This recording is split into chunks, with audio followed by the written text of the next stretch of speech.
Hey there, and welcome back to the Event Crushed podcast. And if you are new here, this is your host, Becky, and I am a wedding planner based here in the beautiful Pacific Northwest. And if you ever want to learn a little bit more about me, you can head to episode 1, The Girl Behind the Podcast. And that's just a little bit of a deep dive into who I am and why I started this podcast back in May of last year. Well, today I get to talk about two of my very favorite things, which is super exciting for me. Last month, we visited one of my very favorite places in the world. And if you know me at all, you know that that place is Disneyland. And I have been going to Disneyland ever since I was a kid. We went many, many times growing up. And I've never had an experience there that was not magical.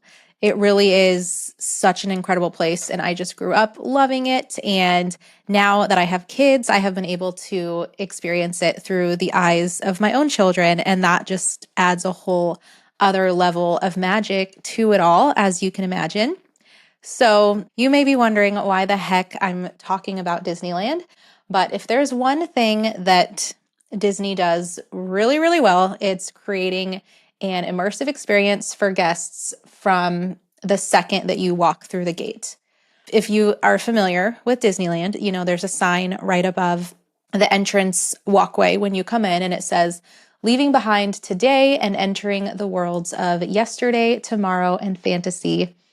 And that is really what you get when you walk in, from the smiling faces of cast members to the sweet smells that are piped into the parks to the incredible parades and fireworks and all the different things that just delight our eyes and ears. There is magic around every single corner. Not to mention the delicious seasonal treats, the drinks, the characters, and their costumes. There's just so much, and I could really go on and on and on. So, what I want to talk about today is how we can take what Disney does best and how can we apply those things to our own businesses. People who love Disney, and I know that not everybody is a Disney person, and that's okay. If you are not a Disney person, there's no shade towards you.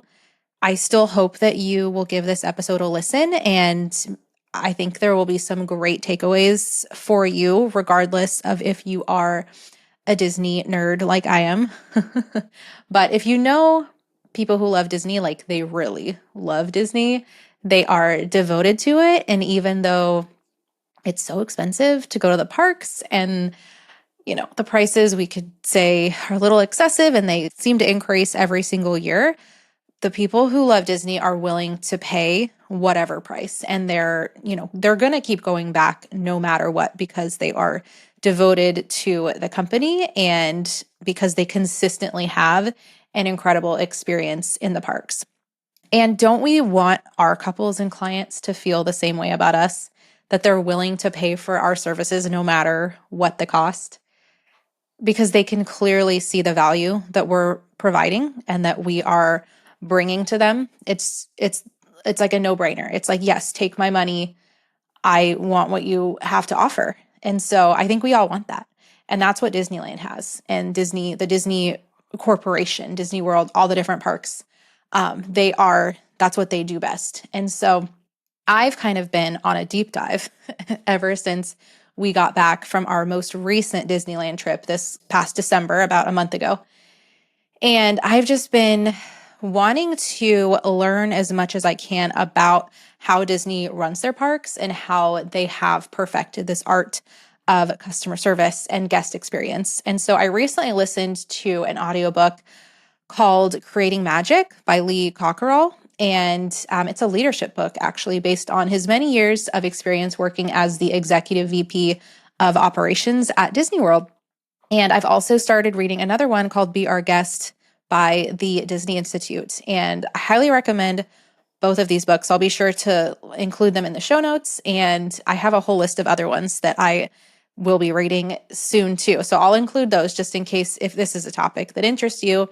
There's a lot more where that comes from, that you can do your own research and do your own deep dive like I did, because I just think It's so fascinating, and I've always been a really big fan of Walt Disney.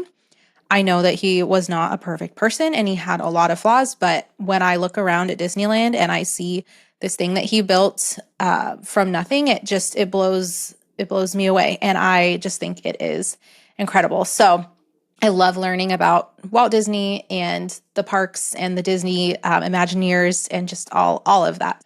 So the first thing that I want to start with that I took away from these books is the idea of starting with a vision for your company. In the Be Our Guest book, we learn that Disney's commitment to guest satisfaction starts with its overarching mission, which is to create happiness, which I love. Every decision and interaction within the company is guided by this clear and compelling vision. So, before you can begin giving exceptional client experiences, you need to define your vision for your company first. And then once a vision is established, you can use it as a compass for every interaction. From the initial consults to the wedding day itself, you're ensuring that your services embody the spirit of your mission. If your vision as a wedding planner is all about creating stress-free experiences for your couples, then you would want to focus on clear communication, proactive planning, and seamless execution. So no matter if you're a planner or a photographer or whatever kind of wedding pro you might be, you're going to want to spend some time thinking about your vision for your company and the experience that you are wanting to provide for couples. And maybe you did that in the beginning when you first started, but maybe, time has gone on, years have gone by, and your vision has changed. Or maybe you realize like, oh, I need to get back to that original heart behind my company and the vision that I had in the beginning. Well, now's a great time to redefine that vision and to get back to it. So that's kind of our starting point. That's our foundation, is having that vision in place. And then all the other pieces will fall into place when we have that solid foundation. So I'm now going to jump into 5 kind of key elements of Disney's magic and what we can take away from them. So the first one is attention to detail. If you have ever been into a Disney park, then you know that like every element is intentional, from the landscaping to the cast member outfits and the costumes to the music and just everything. If you've been at the holidays, then you know even how much more magical it is and everything they do to completely transform the park into a Christmas wonderland at holidays or at Halloween. Everything's decorated with Halloween. So one of the best examples of attention to detail that I could think of is the lines. Guests are often waiting 30 minutes, 60 minutes or more for the really popular rides, but Disney, obviously they knew that was going to happen and they knew that kids would get bored, so they really were really intentional with the lines and how to create an experience out of the lines and not just a boring, room that you're standing in, but there's things to look at, there's things to do, there's things to hold your attention. And I think they've gotten a lot better at this over the years, because if you compare like kind of the earlier rides to the more recent rides, like Rise of the Resistance, I mean, that line is extremely immersive. Like the ride starts while you're in line and you're moving through, but then you're going from room to room and you're interacting with stormtroopers and different Star Wars characters. And you're actually like flying on a ship before you even get to the ride itself. So it's very immersive. And it's just an example of a attention to detail that Disneyland and the Disney parks have taken really seriously, because it increases the guest experience exponentially. Another example I wanted to mention about the parks is, I don't know if you've ever noticed garbage on the ground at Disneyland or Disney World, or like an overflowing garbage can, but I'm guessing not, because they work really, really hard to train their cast members to pick up trash as soon as they notice it. And they also have garbage cans placed roughly every 20 feet at the park, because they figured out that it takes a kid about 20 feet to unwrap like a candy bar. And so then every 20 feet they have placed garbage cans, so people have a place to throw their wrappers. and their garbage rather than just throwing it onto the road. But if something does make it onto the ground, they pick it up immediately. So you will rarely ever see garbage at Disneyland out and about. And while we may not be dealing with physical garbage, the principle stands. How can we make sure that our systems and our processes are as smooth and seamless as possible for our clients? What garbage could be removed from your process to make the experience more enjoyable for your couples? So it's a great idea to kind of do an audit on your business systems and kind of go through the experience as a potential client and see if there's any garbage, any things that can be removed to just make it a more enjoyable experience. Okay, so that was attention to detail. The next one, number 2, is personalization. And Disney's cast members often go out of their way to create personalized moments and experiences for guests. Some examples that I read in Lee Cockerall's book, the Creating Magic book, he shared a story about a child who lost their tooth at Disneyland, but then proceeded to actually lose the tooth. And they were super sad about it. So one of the cast members found out about this, and they actually went to one of the departments where they make things, and they made a tiny tooth that looked like a little child's tooth. And then they brought it to this child, and they said that it was a gift from Mickey Mouse. And so, because the kid wanted to be able to get money from the tooth fairy, and so they got the tooth back. And I'm sure the parents were just blown away that they went through so much trouble to make that kid's day. Another one of the stories was about a guest that lost their wedding ring at one of the restaurants. And when this got around to the cast members, they worked to find the ring and to return it to the owner. And just generally, cast members go out of their way to remember small details about guests, such as a child's favorite Disney character, and then they just use this knowledge to surprise and delight them later during the stay. So how can we use that in our businesses? There are so many ways that we can add a personal touch to our client experiences through remembering details that our couples tell us, creating surprises. So basically surprising and delighting them. Some examples are remembering their, if it comes up in conversation and they tell you where their favorite date night spot is, or maybe you actually collect that information on your, it's called a client profile, where we collect a bunch of details about our couple that helps us to serve them better. So we actually ask them, like, where is your favorite date night spot? But so maybe you have that, or maybe it just comes up in conversation, and then you can get them a gift card and just surprise them with it and just say, hey, go have a date night on me, take a break from wedding planning, and just go have a nice time. Like, I think that's such a fantastic idea. You could take note of a certain drink that they love, that they've mentioned, or that you've seen them order before. And then when you have your next meeting, if it's in person, you could have that drink like ready to go, waiting for them. And just generally taking note of any special details relating to a loved one. Maybe you're aware that the bride's father had passed away and his birthday's coming up. So you know that that's going to be a really rough time for her. And so you send her a coffee or send her flowers with a note that just lets her know that you're thinking about her and her family during this difficult time. So this is just a few examples. There's so many things that you could do to really wow your clients and make them feel special, and that everybody wants to feel special. Everybody wants to feel loved. I think anytime we can go out of our ways to make our couples and our clients feel that way, that's going to stick with them. All right, so that was number 2, personalization. And we're moving on to number 3, which is exceeding expectations. I really don't think that it is enough anymore to just meet expectations or just provide the standard service, because as the market saturation increases, which we have all seen in recent years, you really need to be setting yourself apart. And so one way to do that is by consistently exceeding your couple's expectations. This will lead to glowing reviews. This will lead to referrals to their family and their friends.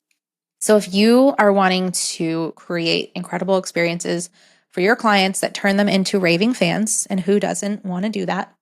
Some ways that I wanted to mention are having a really seamless booking process. So that's from the time that a couple lands on your website to completing your inquiry form, to scheduling a consult with you, to getting the proposal, to getting the contract signed, invoice paid. Everything is just easy and seamless, and you are just making it just easy for them. They're not having to go through any more trouble than they would need to. It's just smooth and they're enjoying that process. That's how it should be. There should be no pain in the booking process. And if you find any touch points in that process that you feel like are causing troubles, then it's a great time to go through and see what you can do about that. How can you make it better? How can you make it smoother? So then, of course, we're going to have a seamless booking process, and then we're going to move right into a seamless onboarding process. So getting your clients hooked up with whatever CRM that you use, getting them, if you're a planner, connected to their online planning portal or their planning suite, sending your onboarding email with, all the details that they need, all the next steps, providing, the information that they need to feel covered and to feel like you have their back and you're sharing the next steps and there's no questions. The last thing that you want is for them to come back to you with a whole bunch of questions.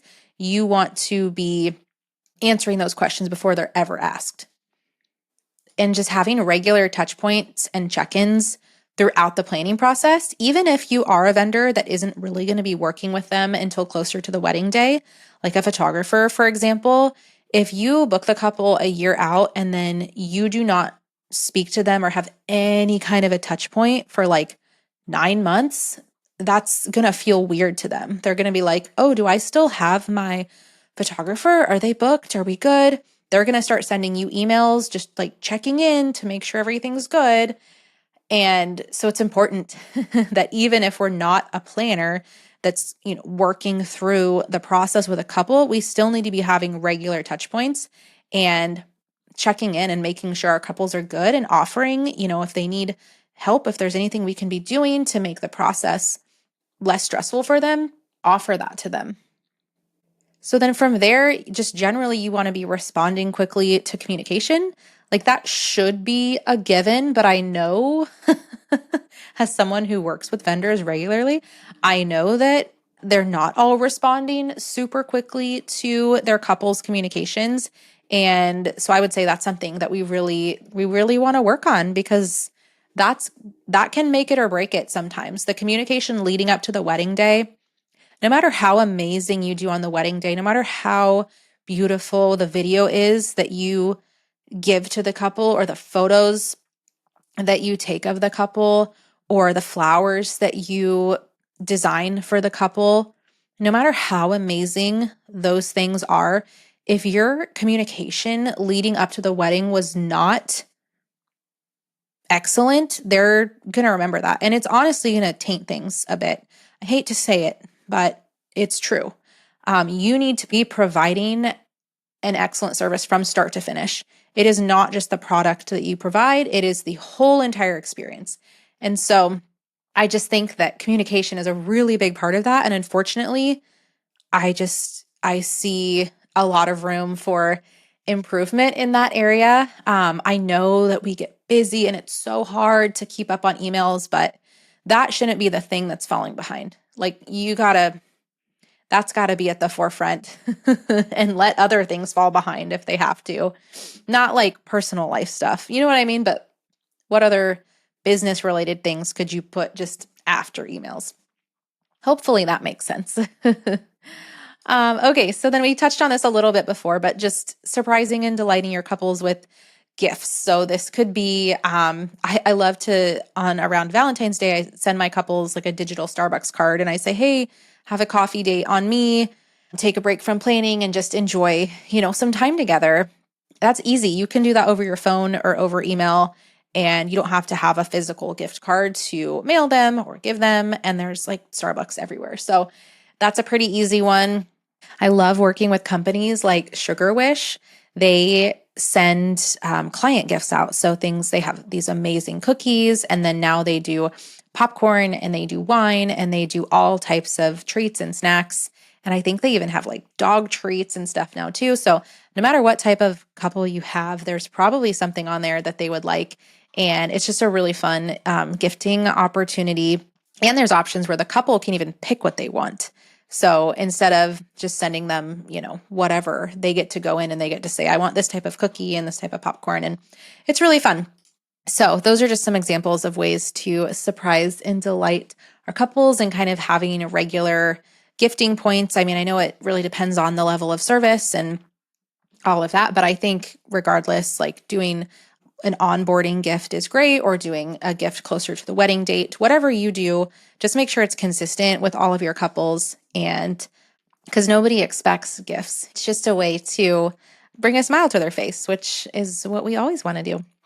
So then after the wedding, obviously we're providing an amazing experience on the wedding day itself. That's a given. But after the wedding is over, you want to make sure that you also have a seamless offboarding experience. I think a lot of people are just like, okay, here's your photos, or okay, we planned your wedding, have a nice life. But making sure that we have a good process for how we handle the transition away from our services is really important, because we don't want to leave, after everything that we did, after all the hard work that we put in, we don't want to leave a bad taste in our clients' mouths. So making sure that we're following up with them, asking for feedback, seeing if there's, anything we can do, and making sure that they're happy at the end of the day. And then after they are no longer your clients, like there are still things that we can be doing to just, again, provide that exceptional experience. Like we can be sending a card on their anniversary, on their 1-year anniversary, send them a handwritten card wishing them well and that you hope they have an amazing anniversary. Other specific examples, if you're a photographer, getting the sneak peeks to your clients as soon as possible, especially if that's something that they're expecting. But if they're not expecting that, that's one way to just go above and beyond, is by providing the sneak peeks like the day after the wedding. That's going to blow them away. And if you're a planner, you could include a special surprise for your couple at the wedding, just, something small. If you know that there's something they wanted to incorporate but didn't end up being able to do it due to budget, and you're able to do like a very small scale version of that for them, that's gonna blow their minds. Like they will be so excited. Or if you just heard them in conversation mention something, if you can just like tuck that away, make a note about it, and then bring it back to their wedding day and incorporate it somehow, I think that would go over very well with them. So just be thinking about what you can do, and always be listening to your clients. When they're just talking about normal everyday things, there's so much that we can pick up on that we could then use to surprise and delight them. All right, so that was number 3, exceeding expectations. And now we are moving on to number 4 out of 5, which is a culture of excellence. So this is going to be relevant to you whether you have a team or not, but we are all a team on a wedding day, right? Disney has worked really hard to create an incredible company culture that their cast members are really proud to be a part of. So if you do have a team, are your associate planners or associate photographers, your assistants, your interns, whatever kind of a team that you have, are they proud to be a part of your company? What kind of training are they undergoing? And how can you ensure that they are reflecting your company's values?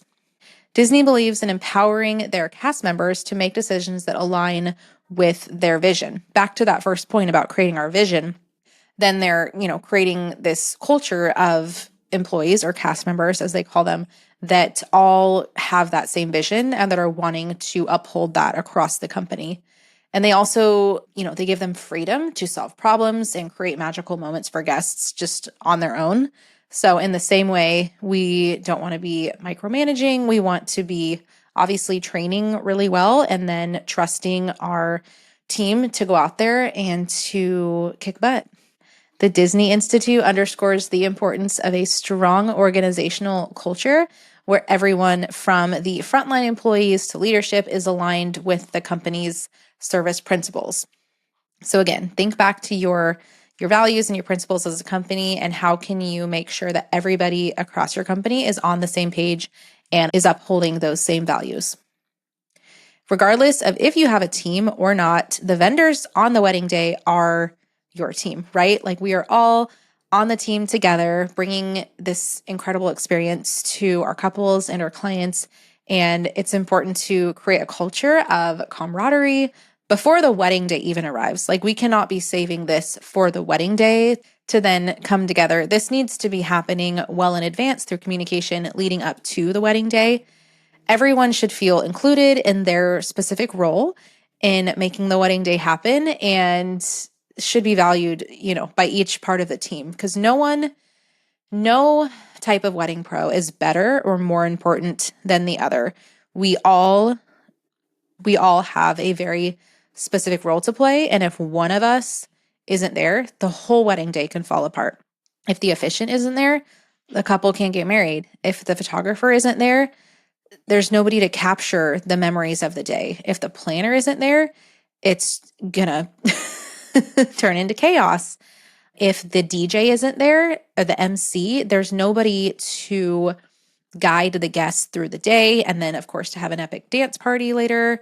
If the caterer isn't there, there's no amazing food to eat. I mean, every single vendor has such an important role to play, and we would never want to downplay any other, because it doesn't matter what we do, how much we charge. Like, we are all extremely valuable to the success of our couples' wedding days. And so just that whole concept of working together on the wedding day to bring everything to fruition and helping our couples just have the best day of their lives. Okay, so that was a culture of excellence. And now we're moving on to the final point, which is continuous improvement. And I really love this. This is something I also feel very strongly about. And so Disney constantly evaluates and evolves its service standards. So they're not just out here like, yeah, we have it all figured out, everything's great, and we're just going to stay here forever. Like, they're constantly getting and requesting feedback from guests and their own cast members and their own leadership, and they use that to refine their processes, ensuring that the company remains at the forefront of customer service, which they absolutely are.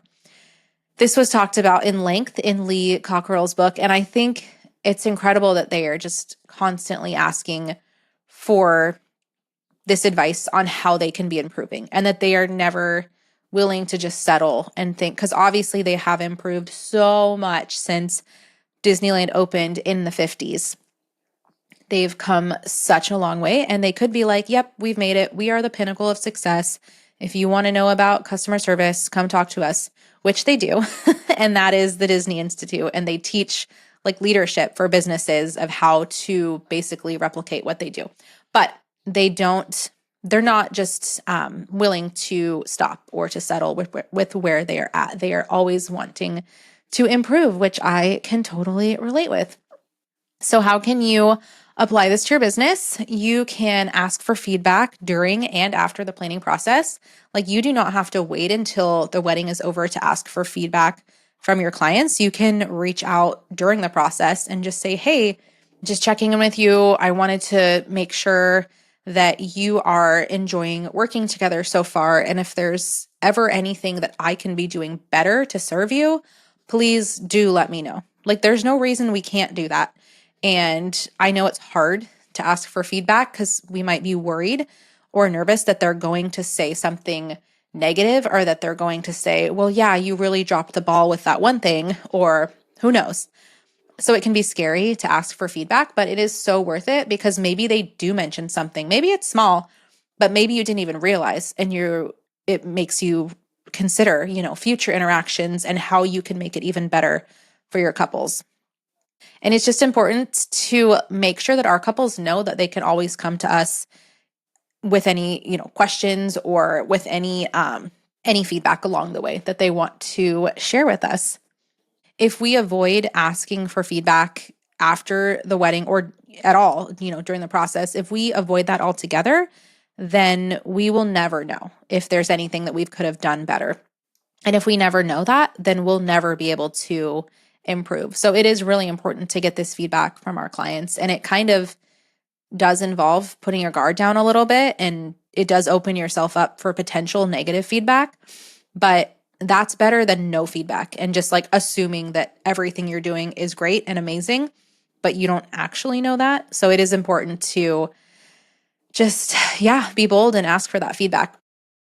Okay, so that was my 5 key points that I wanted to touch on, but I have a few more things I wanted to share with you that I gleaned from these 2 books, and some of these I just think are super interesting, and so I just wonder if there's something we could take away from these for our own businesses. So hopefully these inspire you. So the first one, I think there's 5 of these too, but these will be quicker. The first one is the 10-5 rule. And if you don't know what that is, Disney cast members are trained to smile at guests within 10 feet and to greet them within 5 feet. So this just makes me think of a wedding day. Are we making sure that we're smiling at everybody that's within 10 feet of us? And then are we greeting anybody that's in 5 feet of us? I mean, I like to think that I am, but I'm going to be checking myself this summer and making sure that I am living up to that standard. Yeah, I don't know about you, but I personally want to take any standard that Disneyland has, and I just want to like crush that in my own business and my own working with my wedding clients and just absolutely be above or beyond what they're doing there.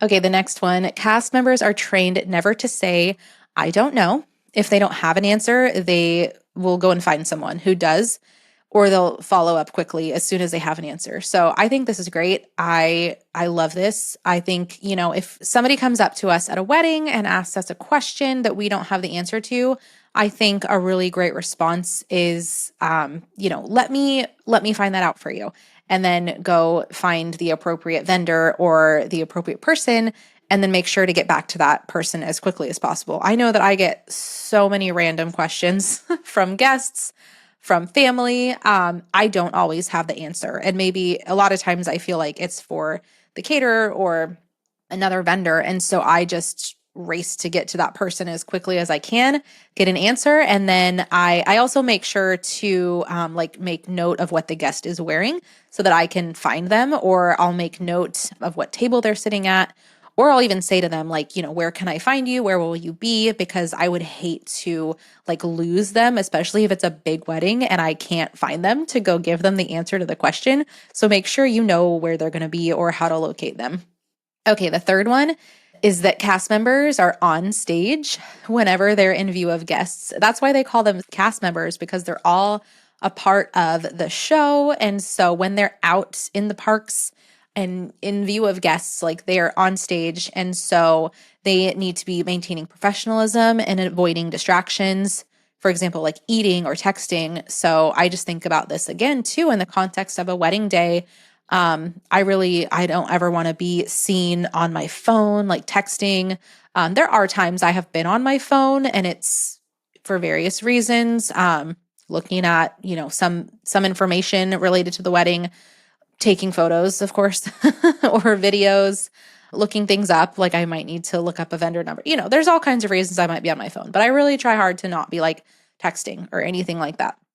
And we also try, unless we're seated with the guests, obviously we're going to be eating in front of the guests. But if we're not eating with the guests, then I try to make sure that we are out of sight when that is happening, and that when we are in sight of guests, that we are professional, that we have a good body language. You never want to be standing with your arms crossed at a wedding day.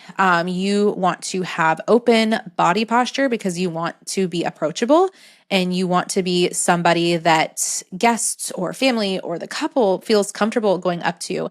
And crossing your arms really tells people kind of leave me alone. And so you would never want to do that at a wedding. So just having good body language and posture and all of that good stuff when you are on a wedding day, because it is in a way like a show. I know we don't want to admit it or think that it's for show, but in the sense of we are on and we are we need to be presentable at all times. I do think that is important, and I take it very seriously. All right, I have two more. Cast members are trained to point with two fingers or an open hand to avoid offending guests, because in some cultures, a single finger point is considered rude. And so we never know if there's going to be guests from other cultures at weddings, or we probably do know in advance, but it's just a good rule of thumb to not do a single finger point. And that is something I have not always done. And so I think that's really important. And I think if we can all kind of take that into consideration, or any other cultural things that could be seen as offensive, and making sure that we're not doing those things on wedding days, of course, that is important. And then the last one is that cast members use the HEARD model for addressing guest complaints. And I just think this is really interesting. So this is what HEARD means. It's an acronym, HEARD. The H is for hear the concern. The E is for empathize with their feelings. The A is for apologize sincerely. The R is for resolve the issue promptly. The D is for diagnose the cause to prevent future issues.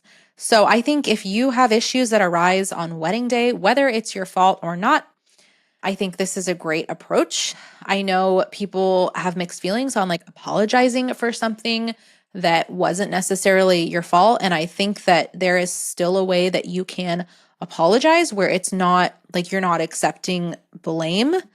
You can be sorry that something happened. Like, I don't know, I'm trying to think of let's say like the wedding cake melted in the hot sun or something, and you had told the couple to get a tent or to put it inside, but they didn't want to.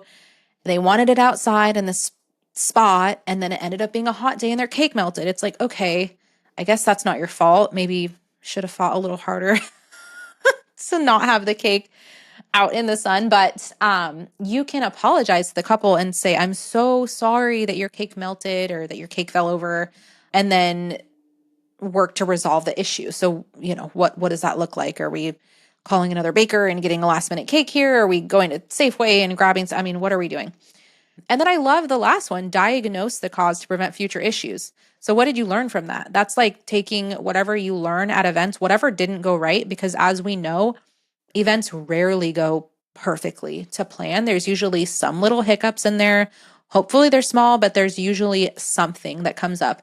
And so of those things, what can you learn from that? And what can you take and make sure it doesn't happen next time? So with this silly cake situation that I mentioned, once you experience that, you're probably not ever going to let a couple have a cake out in the hot sun, even if they're adamant about it. You could just explain the situation that happened to you and say, hey, I once had this couple and they really wanted their cake outside, and it ended up being a super hot day. And then it got so hot, it melted and toppled over, and it was a whole mess. I feel like a couple, after hearing that story, is going to be like, okay, whatever you say, we'll do it inside, or we'll make sure we have a tent, what have you. So just diagnosing it, and then making sure those same mistakes, whether it's your fault or not, making sure those same things don't happen again for future couples. I just think that is fantastic. And then the first ones, hearing it and empathizing with it. Again, whether it's your fault or not, like we can empathize with people and we can understand, like if it rains on your wedding day and that really bums you out, like empathize with them. You don't control the weather. It's not your fault that it's raining. And maybe you have a great backup plan, but they really wanted these golden hour outdoor portraits and now they can't. So empathize with them and understand how their day is looking different than they thought it was going to. And yes, that's hard, but here's what we're going to do to make it so that you still have a fabulous day. Okay, so in conclusion of this very long solo episode, thank you for sticking with me. The 5 key lessons that wedding pros can learn from the magic of Disney, they were attention to detail, personalization, exceeding expectations, a culture of excellence, and then continuous improvement. So after listening to all this, I think it would be great to just reflect on your client experience journey that you are providing for your couples, and what is one thing you could do to make it even more magical? What is one thing you could do to make it more memorable and to just provide an exceptional experience for your couples? I just really never started my business to be mediocre or to be like a good wedding planner. I knew from the beginning that I wanted to be a great wedding planner. I wanted to be the best wedding planner that I could be. And we're constantly working at it, right? We're always working to better ourselves and our businesses. And if you're listening to this episode, I think that is probably right in line with where you are at too, because you're listening to podcasts to grow your knowledge and to grow your business. So what is one thing that you could do to make it more magical? I don't want you to feel like you need to completely revamp your whole entire process of working with couples, but just start with one thing you could do, whether that is it could be related to your onboarding process, it could be related to your offboarding process or the wedding day itself, like those tips I just gave for the actual event day, any of those. What's one thing? And I want to leave you with a quote from Walt Disney himself. He said, "Whatever you do, do it well. Do it so well that when people see you do it, they will want to come back and see you do it again. And they'll want to bring others to show them how well you do what you do." So I think that's a great quote that we can just feel encouraged and inspired as we're heading into, we're getting close now to the second month of 2025, which is pretty wild. So I just want to thank you for listening to this episode. I know it was a long one. If you learned anything or if you have any takeaways, I would love to hear from you. You can shoot us a message over on Instagram at eventcrushed, eventcrush.ed, or also my main account, which is just eventcrush, is great too. All right. Well, that is what I have for you today, my friends. So we'll see you back here again next Friday.